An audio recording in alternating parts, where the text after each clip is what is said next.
നമ്മളിപ്പോഴ് എല്ലാ അർത്ഥത്തിലും മുന്നേറിക്കഴിഞ്ഞു. പക്ഷേ എൻ്റെ അഭിപ്രായത്തിൽ ഇപ്പം നമുക്ക് പരസ്യത്തിൻ്റെ ഒരു കുറവുണ്ട്. നമ്മുടെ പരസ്യം എന്ന് പറയുന്നത് നമ്മുടെ കസ്റ്റമേഴ്സാ. മൗത്ത് പബ്ലിസിറ്റിക്ക് അപ്പുറം മറ്റൊരു പരസ്യം ഇല്ല ചെയ്യാ. അതിനി നിനക്ക് മനസ്സിലായിട്ടില്ലേ? മുത്തശ്ശ, അച്ഛൻ പറഞ്ഞതിൽ കാര്യമുണ്ട്. ജ്വല്ലറിക്കാര് ഇവിടെ ലോഞ്ച് ചെയ്ത സമയത്ത് പരസ്യത്തിന് വേണ്ടി കോടികൾ ചെലവാക്കിയിരുന്നു. അത് ഒരു പരിധിക്കപ്പുറം അവർക്ക് ഗുണം ചെയ്തിട്ടുണ്ട്.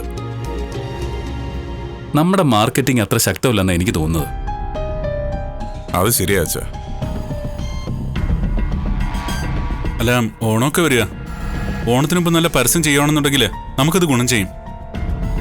അതിനെന്ത് വേണമെന്ന് നിങ്ങൾ തീരുമാനിക്കേ, അത് നമുക്ക് ചെയ്യാം. ആദർശേ, നീ എടുക്കുന്ന തീരുമാനങ്ങളെ ഞാൻ എതിർക്കില്ല.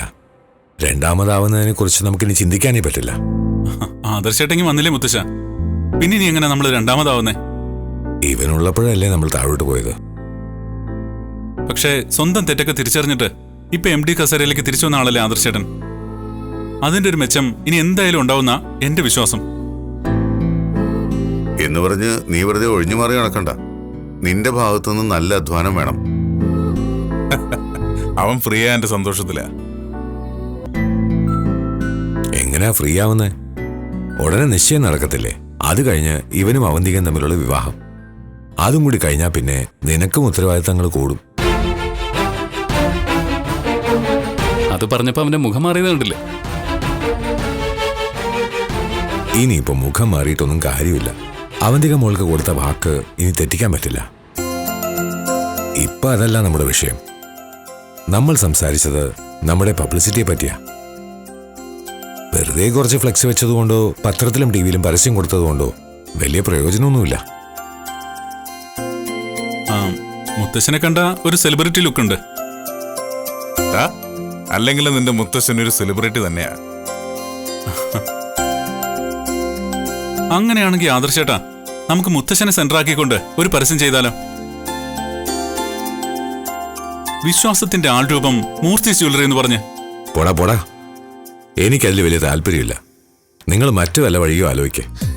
എന്തായാലും ശരി, അത് ഉടനെ വേണം.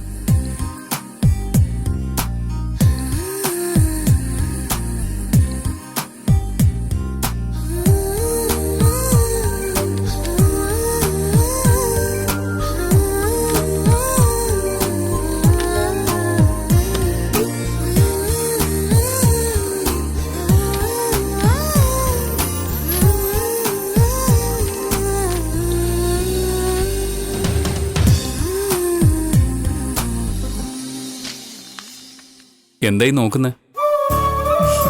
അല്ല, അന്ന് കോമ്പറ്റീഷന് ഞാൻ വരച്ച ഡിസൈനുകളൊക്കെ ഒന്ന് നോക്കായിരുന്നു. നിന്റെ ഡിസൈൻ നീ തന്നെ നോക്കി ആസ്വദിക്കുകയാണല്ലേ?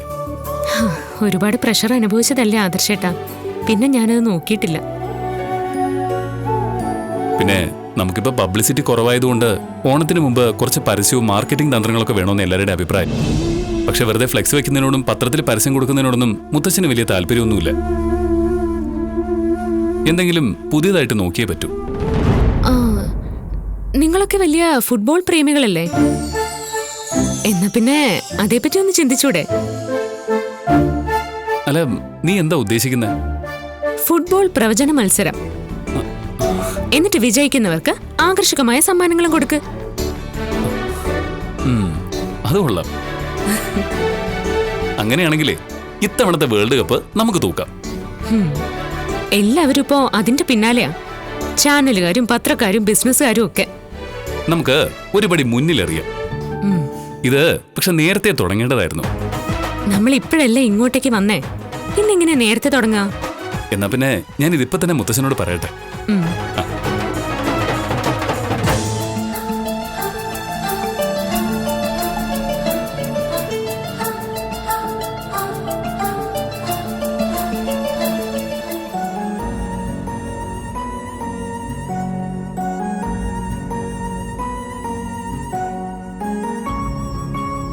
മുത്തശ്ശ, നയനയ്ക്കൊരു ഐഡിയ കിട്ടി. നമ്മള് ചിന്തിക്കാത്തൊരു കാര്യം നയന പറഞ്ഞത്. എന്താ മോനെ? വേൾഡ് കപ്പ് തുടങ്ങിക്കഴിഞ്ഞാ പിന്നെ എല്ലാവർക്കും ഫുട്ബോൾ ക്രേസ് ആയിരിക്കുമല്ലോ. മുത്തശ്ശൻ ഉൾപ്പെടെ എല്ലാവരും പിന്നെ അർജന്റീനയും ബ്രസീലും ഒക്കെയാ. അങ്ങനെയാണെങ്കിൽ നമുക്ക് ഫുട്ബോൾ ഒരു പരസ്യമാക്കിയാലോ? ഓണത്തിന് മുമ്പ് എന്തായാലും വേൾഡ് കപ്പ് തീരും. അത്രയും നാള് നമുക്കതൊരു പരസ്യമായിട്ട് എടുക്കാം. എന്താ നീ ഉദ്ദേശിക്കുന്നത്? മുത്തശ്ശ, ഫുട്ബോൾ പ്രവചന മത്സരം. ഇനിയുള്ള ഓരോ ദിവസത്തെയും വിജയികളെ പ്രവചിക്കുന്നവർക്ക് ആകർഷകമായ സമ്മാനം കൊടുക്കണം. അവസാനം ഫൈനൽ കളിക്കുന്ന ടീമുകളെയും ലോക ചാമ്പ്യന്മാരെയും പ്രവചിക്കുന്നവർക്ക് വിലപിടിപ്പുള്ളൊരു സമ്മാനം നമ്മൾ ഓഫർ ചെയ്യണം. അത് കൊള്ളാം. നമ്മൾ സമ്മാനങ്ങൾ കൊടുത്തിട്ടുണ്ട് ഇതിനു മുൻപ്.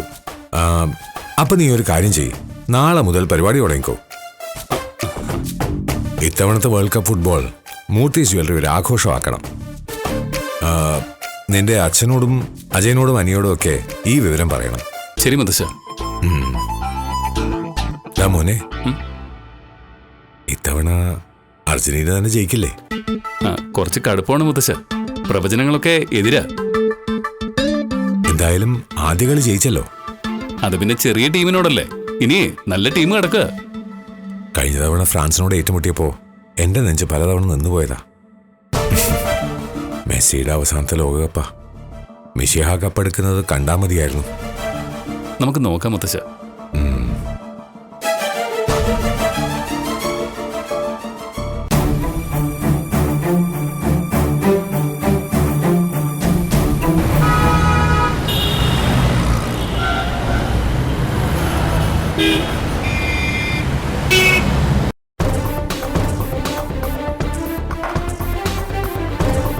എടാ, എന്തൊക്കെ സ്ഥാനമാനങ്ങൾ കിട്ടിയെന്ന് പറഞ്ഞാലും എത്ര ശമ്പളം കൂട്ടി കിട്ടിയെന്ന് പറഞ്ഞാലും നീ ഇനി AN ജ്വല്ലറിയിലേക്ക് പോകരുത്.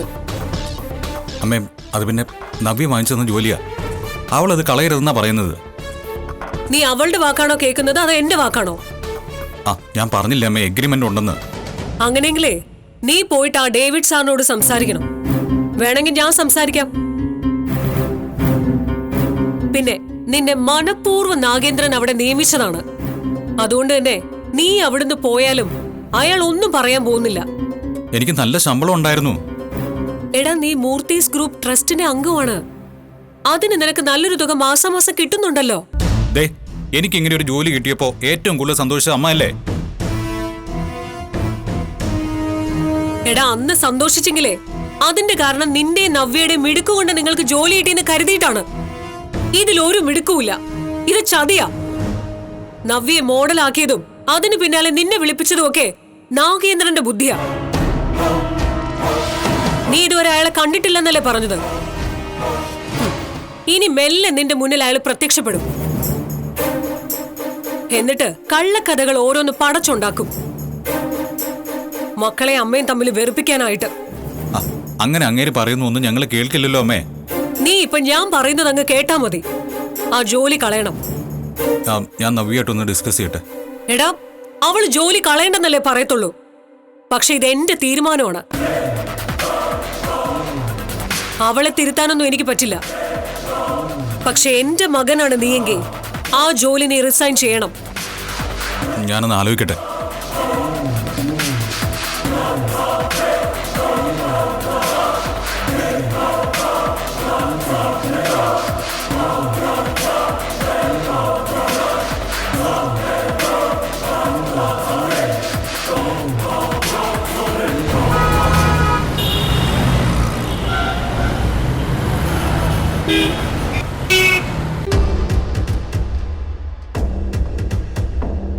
അവക്കതേ പറയാൻ പറ്റൂ. എന്റെ മക്കള് എന്നെ സ്നേഹിക്കുന്നുള്ള ഭയമാണ് അവൾക്ക്.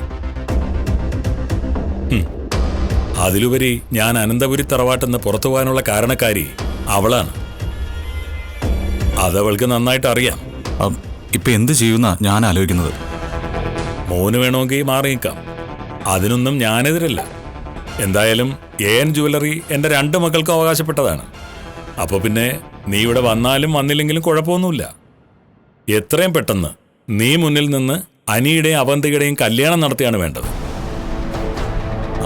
അനി അതിന് തടസ്സമായിട്ട് നിൽക്കുകയല്ലേ? അതൊക്കെ എങ്ങനെയെങ്കിലും ഒഴിവാക്കാൻ നോക്കണം. മൂർത്തി അയാളുടെ മക്കളുമൊക്കെ ആ ബന്ധത്തിന് അനുകൂലമായതുകൊണ്ട് വലിയ തടസ്സമൊന്നുമില്ല. ഞാൻ മോളോട് പറഞ്ഞിട്ടുണ്ട്, ഇനി അധികം എന്നെ വിളിക്കുകയോ കാണുകയോ ഒന്നും വേണ്ടെന്ന്. അവന്തിയെ എന്തായാലും ജലജ അധികം ശ്രദ്ധിക്കത്തില്ല. പക്ഷേ നിന്റെ പിന്നാലെ അവളോടൊരു കണ്ണുണ്ടാവും. അതെപ്പോഴും ഓർമ്മ വേണം. ശരി അച്ഛാ. അപ്പോൾ കുറച്ച് ദിവസം ഞാൻ ജോലിയിൽ നിന്ന് മാറി നിൽക്കാമല്ലേ? അതാണ് നല്ലത്. നിനക്ക് കാണണമെന്ന് തോന്നുമ്പോൾ എന്നെ വിളിച്ചോ, നമുക്ക് കാണാം. അതുപോലെ നിനക്കിപ്പോ സാലറി കിട്ടുന്നില്ലേ? അത് മുടങ്ങാതെ നിന്റെ അക്കൗണ്ടിലേക്ക് ഇട്ടുകയും ചെയ്യും.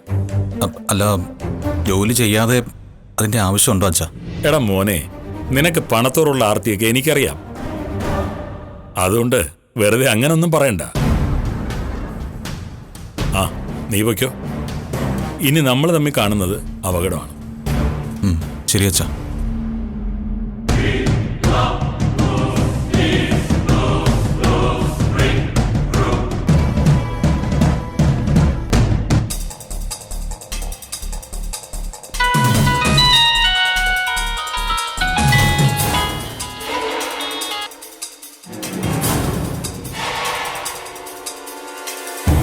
എടാ, എത്ര നേരമായിട്ട് ഞാൻ നിന്നെ വിളിക്കുവാ, നീ എന്റെ ഫോൺ എടുക്കാത്തെ? മനഃപൂർവ്വം എടുക്കാത്ത തന്നെയാ. എന്താ? അതുപോലെ വിഷമിച്ച ഞാനിപ്പോ വന്നിരിക്കുന്നത്. എന്നെ ഇവിടുത്തെ ചില മഹാന്മാര് നമ്മുടെ ജോലിയിൽ നിന്ന് പുറത്താക്കി. ആ സമയത്താണ് നവ്യയുടെ റെക്കമെൻഡേഷനിൽ എനിക്ക് നല്ലൊരു ജോലി കിട്ടിയത്. അവരവിടെ എന്നെ പെട്ടെന്ന് മാനേജറാക്കിയത് എന്തുകൊണ്ടാണെന്ന് എനിക്ക് പോലും അറിയത്തില്ല. അത് നവ്യയുടെ മിടുകൊണ്ട് തന്നെയാണെന്നാ ഞാൻ കരുതിയത്. എന്തായാലും അമ്മയ്ക്കത് ടെൻഷനായ സ്ഥിതിക്ക് ഇനിയിപ്പം അമ്മയുടെ വാക്ക് ഞാൻ കേട്ടില്ലാന്ന് വേണ്ട. ഞാൻ ആ ജോലിയിൽ നിന്ന് റിസൈൻ ചെയ്തു. നീയാടാ എന്റെ മോൻ. അങ്ങനെ തന്നെയാ വേണ്ടത്. അവിടുന്ന് എത്ര ശമ്പളം കിട്ടിയാലും അത് നിന്റെ അമ്മയെ തകർത്ത് ഈ കുടുംബത്തെ തകർത്ത ഒരുത്തൻ തന്ന ഭിക്ഷയാണ്. അതുകൊണ്ട് ജീവിക്കേണ്ട ഗതികേട് നമുക്കില്ലടാ മോനെ. പിന്നെ എനിക്കറിയാം കിട്ടിയ ജോലി കളഞ്ഞതിന്റെ വിഷമം നിനക്കുണ്ടെന്ന്. അതുകൊണ്ട് നിനക്ക് നല്ലത് മാത്രമേ വരത്തുള്ളൂ. എന്ത് ചെയ്യാനാ? എന്റെ ഗ്രഹപ്പഴയ്ക്ക എന്റെ അച്ഛനെന്ന് പറയുന്ന ആള് ആ ജ്വല്ലറിയുടെ മുതലാളിയായി പോയത്. അല്ലെങ്കിൽ ഇപ്പോ ആ ജോലി എനിക്ക് നഷ്ടപ്പെടില്ലായിരുന്നു. എടാ മോനെ, അയാള് മുതലാളി ആയതുകൊണ്ടാ നിനക്ക് ആ ജോലി കിട്ടിയത് തന്നെ. അല്ലെങ്കിൽ നിന്നെ ആരെങ്കിലും പിടിച്ച് AN ജ്വല്ലറിയുടെ മാനേജർ ആക്കൂ? മൂർത്തീസ് ജ്വല്ലറി നിന്നെ പുറത്താക്കിയതല്ലേ? അങ്ങനൊരു പാസ്റ്റ് നിനക്കുള്ളപ്പോ ആരെങ്കിലും നിന്നെ വലിയ പൊസിഷനിൽ നിയമിക്കൂ? ഇനി എന്തായാലും ജോലി ഇല്ലാതെ നടക്കാം, ഫ്രീ ആയിട്ട്. അതിന് നിനക്ക് മാസാമാസം എന്തെങ്കിലും വേണമെങ്കിൽ ഞാൻ തന്നോളാടാ, എന്റെ സ്വർണം വിറ്റിട്ടായാലും. എന്നാലും നാഗേന്ദ്രന്റെ കമ്പനിയിൽ നീ ജോലി ചെയ്യാൻ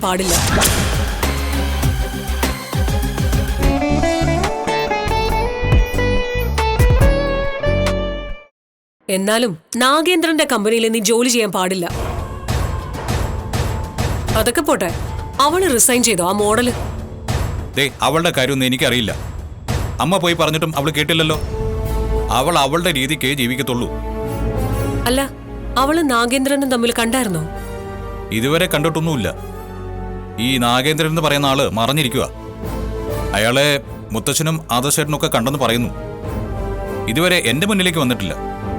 അയാൾ വന്നേനെ, നീ റിസൈൻ ചെയ്തില്ലായിരുന്നെങ്കിൽ. അതിനു മുമ്പ് എല്ലാം കലങ്ങി തെളിഞ്ഞല്ലോ. അല്ല, അതൊക്കെ അവിടെ നിൽക്കട്ടെ. അമ്മയ്ക്ക് എന്താ അച്ഛനോട് ഇത്രയ്ക്ക് ദേഷ്യം? ആ, അതൊന്നും നീ എന്നോട് ചോദിക്കണ്ട. നിന്റെ മുത്തശ്ശനോട് ചോദിച്ചാൽ പോലും മുത്തശ്ശനൊന്നും പറയത്തില്ല. അത്രയ്ക്ക് ദേഷ്യമാണ് ഞങ്ങൾക്കൊക്കെ അയാളോട്. ആ, എന്നെങ്കിലും ആ കഥ ഞാനും അറിയായിരിക്കും.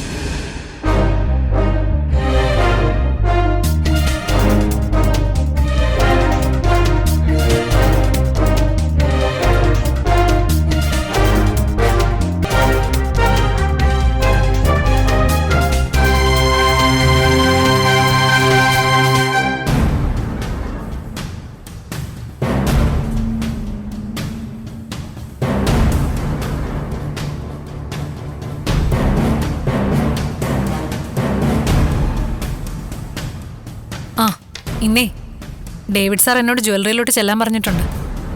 ഞാനിനി അങ്ങോട്ടില്ല. അതെന്താ? അമ്മയുടെ കാര്യം നിനക്കറിയാലോ.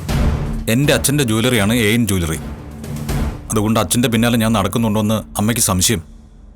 നീ നിന്റെ അച്ഛനെ കണ്ടിട്ടുണ്ടോ? ഇല്ല. പക്ഷേ AN ജ്വല്ലറിയുടെ യഥാർത്ഥ MD നിന്റെ അച്ഛനായതുകൊണ്ടായിരിക്കും എന്നെ അവിടുത്തെ പ്രധാന മോഡലാക്കിയത്. നിന്നെ മാനേജർ ആക്കിയതും അതുകൊണ്ടൊക്കെ തന്നെ ആയിരിക്കും. അല്ലാതെ അതൊന്നും എന്റെ മിടുക്കായിരിക്കില്ല. ആ അതുകൊണ്ട് നീ പൊയ്ക്കോ.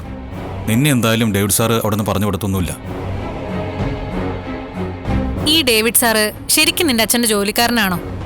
അല്ല, അച്ഛനാണ് ജ്വല്ലറിയുടെ മുതലാളിയെങ്കിൽ അതിനാണല്ലോ സാധ്യത. അല്ല, ഈ ഡേവിഡ് സാറിന് കമ്പനിയിൽ എന്തെങ്കിലും പാർട്ട്ണർഷിപ്പ് ഉണ്ടോ? അതേപ്പറ്റി ഒന്നും എനിക്കറിയില്ല. എൻ്റെ അമ്മയെ തൃപ്തിപ്പെടുത്താൻ വേണ്ടി മാത്രമാണ് ഞാനിപ്പോൾ അവിടെ നിന്ന് മാറി നിൽക്കുന്നത്. അല്ലെങ്കിൽ തന്നെ അമ്മയ്ക്കിപ്പോൾ ഒരേ സംശയമാണ്, ഞാൻ അച്ഛനെ കാണാറുണ്ടോ, ഞങ്ങൾ തമ്മിൽ സംസാരിക്കുന്നുണ്ടോ എന്നൊക്കെ. അല്ല, നിന്റെ അച്ഛനെ എന്തിനാ അമ്മ ഭയക്കുന്നത്? നിന്റെ അമ്മയുടെ സംസാരം കേട്ടാ തോന്നും എന്തൊക്കെയോ രഹസ്യങ്ങള് നിന്റെ അമ്മയെ പറ്റി ഈ നാഗേന്ദ്രന് പറയാനുണ്ടെന്ന്. എനിക്കും അങ്ങനെ തോന്നാറുണ്ട്. അല്ലെങ്കിൽ എൻ്റെ അച്ഛനെ ഇവിടെ നിന്ന് അടിച്ചിറക്കിയതാ. അങ്ങനെയുള്ള ആളെ അമ്മ പേടിക്കേണ്ട കാര്യമില്ലല്ലോ. എന്തായാലും ഞാൻ പോയിട്ട് വരാം. ഇതിപ്പോ സ്വന്തമായിട്ട് സമ്പാദിക്കുന്നതിലൊരു സന്തോഷമുണ്ട്. എന്തിനാ വെറുതെ കളയുന്നേ?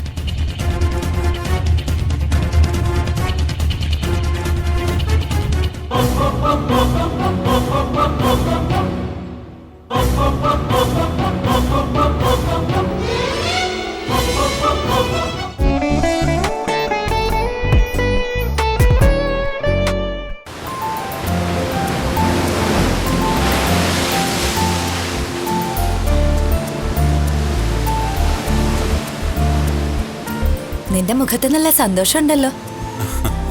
അത് ഏട്ടനും ഏട്ടത്തെയും തിരിച്ചു വന്നതിന്റെ മാത്രമല്ലടി, ഞാൻ ഫ്രീ ആയി. അത്യാഗ്രഹമുള്ള എൻ്റെ അമ്മയ്ക്ക് മോൻ്റെ MD സ്ഥാനം പോയതിൽ നല്ല വിഷമമുണ്ട്. പക്ഷേ എനിക്കൊരിക്കലും അർഹതപ്പെട്ടൊരു സീറ്റ് അല്ലത്. MD ആയ ശേഷം നീ കരഞ്ഞോണ്ട് നടക്കുമായിരുന്നല്ലോ. എന്തായാലും ഇപ്പൊ രക്ഷപ്പെട്ടല്ലോ. അതുവിനെ പറയണോ? ആ, ഇനിയിപ്പോ എനിക്കാ ശല്യം. എന്താ? അല്ല, ഇനി ഏത് നേരവും എന്റെ പിന്നാലെ ഉണ്ടാവുമല്ലോ. അങ്ങനെ വരാൻ പറ്റുമോ? നീ വലിയ പോലീസ് ഓഫീസർ അല്ലേ? ഡ്യൂട്ടി സമയത്ത് വന്നാ നീ എന്നെ പിടിച്ച് അകത്തിടില്ലേ? അകത്തിടുമെന്ന് മാത്രമല്ല, നല്ല ഇടിയും തരും. 2 ഇടി തന്നാലും കുഴപ്പമില്ല. നീ എന്നെ ലോക്കപ്പിൽ ഇടുവാണെങ്കിലേ ഞാൻ വേണം നിയമം ലംഘിക്കാം. ആ, ഒരുമാതിരി ക്ഷമിക്കാവുന്ന കേസൊക്കെ ആണെങ്കിൽ നിന്നെ ഞാൻ അറസ്റ്റ് ഒന്നും ചെയ്യത്തില്ല. നിന്നെ കൊണ്ടുപോയാലേ എന്ത് സംഭവിക്കുമെന്ന് എനിക്ക് നന്നായിട്ട് അറിയാം. നമ്മുടെ രാകേഷ് വിഘ്നേഷും ഒക്കെ ഇപ്പൊ ജോലിക്ക് കയറിയിട്ടുണ്ട്. അതുകൊണ്ടാ അവന്മാരിപ്പോ അങ്ങനെ കാണാത്തെ. സൺഡേയില് അവന്മാരെ കാണുവാണെന്നുണ്ടെങ്കിൽ അവന്മാരോടൊപ്പം ചെറുതായിട്ടൊന്ന് കൂടിയാലെന്ന് ഞാനിപ്പോ ആലോചിക്കുന്നേ. അല്ല, നിനക്കറിയാലോ ഞാനങ്ങനെ സ്ഥിരം മദ്യം കഴിക്കുന്ന കൂട്ടത്തിലൊന്നും അല്ല. എന്നാലും ഒരു 2 പെഗടിച്ചിട്ട് ഞാൻ വണ്ടി ഓടിച്ചാ നീ അറസ്റ്റ് ചെയ്യുമെങ്കിൽ ഞാനങ്ങനെ ചെയ്യാം. ഒരു കാരണവശാലും നിന്നെ ഞാൻ അറസ്റ്റ് ചെയ്യില്ല. പിന്നെ അങ്ങനെയൊക്കെ വണ്ടി ഓടിച്ചിട്ട് എന്തെങ്കിലും പ്രശ്നം ഉണ്ടാക്കിയാലേ കേസും വകുപ്പും ഒക്കെ അങ്ങ് മാറും. അത് ഞാൻ പറഞ്ഞേക്കാം. അല്ല, അന്ന് നീ സൺഡേ ഫ്രീ ആയതുപോലെ ഒരു ദിവസം ഫ്രീ ആവുമോ? അല്ല, ഇനിയിപ്പോ സൺഡേ വേണമെന്നില്ല, ഏത് ദിവസമാണെങ്കിലും ഞാൻ ഫ്രീ ആവാം. നിന്റെ നിശ്ചയമല്ലേടാ നടക്കാൻ പോകുന്നത്. അതാ ഇനി ഏറ്റവും വലിയ തലവേദന. ഒരുത്തിയുടെ പിന്നാലെ നടന്ന് ഞാൻ പറഞ്ഞുകൊണ്ടിരിക്കുക എനിക്കവളെ ഇഷ്ടമല്ലാന്ന്. പക്ഷെ അങ്ങനെ പറയും തോറും അവക്ക് വാശി കൂടുവാ. വീടിന് പുറത്തുള്ള ബന്ധമായിരുന്നെങ്കിൽ നീ എങ്ങനെയെങ്കിലും അത് മുടക്കുമായിരുന്നു. പക്ഷേ ഇതിപ്പോ വീട്ടിനകത്തുള്ള കുട്ടിയല്ലേ. പക്ഷേ അവള് ശരിയല്ല നന്ദു. അവളിപ്പോ എല്ലാരോടും കാണിക്കുന്ന ഈ സ്നേഹം ഉണ്ടല്ലോ, അതൊക്കെ അഭിനയമാണെന്നാ എനിക്ക് തോന്നുന്നത്. എടാ, അത് നിനക്കവളെ ഇഷ്ടമല്ലാത്തോണ്ട് തോന്നുന്നതാ. ഏയ്, ഒരിക്കലും അല്ല. അനാമികയുടെ മറ്റൊരു പതിപ്പാ അവന്തിക. അനാമിക ആദ്യമൊക്കെ വീട്ടിൽ വരുന്ന സമയത്ത് എല്ലാവരെയും കയ്യിലെടുക്കാൻ വേണ്ടിയിട്ട് അവൾ എന്തൊക്കെ അഭിനയം അവിടെ കാഴ്ചവെച്ചത്. അതുപോലെ ഇവളും എന്തൊക്കെയോ മനസ്സിൽ പ്ലാൻ ചെയ്തിട്ടാണ് എന്നെ വേണമെന്ന് പറഞ്ഞ് ഇപ്പൊ വാശി പിടിക്കുന്നത്. അങ്ങനെയാണെങ്കിൽ നീ നോക്കിക്കോ, ദൈവം ഒരു കാരണവശാലും ഞങ്ങളെ ഒന്നിപ്പിക്കില്ല. എടാ, അങ്ങനെ അല്ലെങ്കിലോ? അവളെ നിന്നെ ആത്മാർത്ഥമായിട്ടാണ് സ്നേഹിക്കുന്നെങ്കിലോ? എന്നെ നീയല്ലാതെ മറ്റാരും ആത്മാർത്ഥമായിട്ട് സ്നേഹിക്കേണ്ടെന്നു. എനിക്ക് നിന്നെ അല്ലാതെ മറ്റൊരു പെൺകുട്ടി എന്റെ ഭാര്യയായിട്ട് സങ്കല്പിക്കാൻ പോലും പറ്റില്ല.